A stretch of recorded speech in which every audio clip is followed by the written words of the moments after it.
So now how do we have members register for the club and collect liability and consent forms? What's the technology you might use? Who's registered for a 5K before?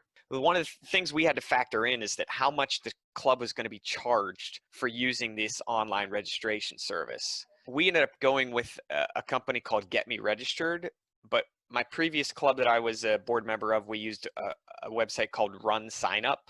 Get Me Registered is a little bit more expensive, where they take like a percentage of every transaction plus like a dollar figure. However, the benefit to that is that we do not have to collect hand signed liability waivers, and that's what it makes it so much better. So let's show you what this looks like practically.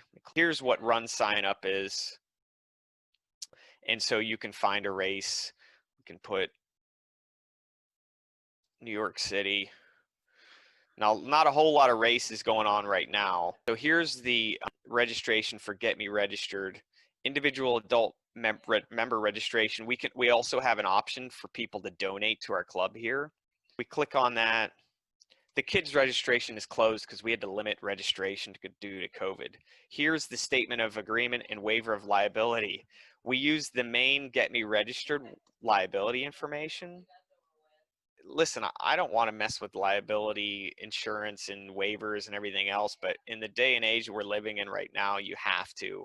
Typically, you do check with your school district to make sure you're covered for any school-based activities, but if you're doing things outside of school coverage, what we did is we became a USA Track and Field as well as a Road Runners Club of America affiliated nonprofit, and we get $1 million of general liability insurance through Road Runners Club of America.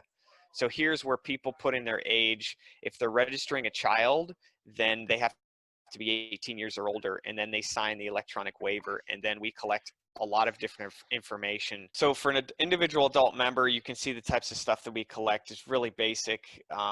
Email is really important, and we'll get into why we'd be collecting email, because we use this system also to email and communicate with club members. Cell number, emergency contact information. For the kid registrations, the child ones, the other things that we collect are things like what grade they're in, who's their teacher, who can pick them up from practice other than parents, those types of things. Huge benefit to that is that we don't have to mess with any paperwork. It's all done electronically.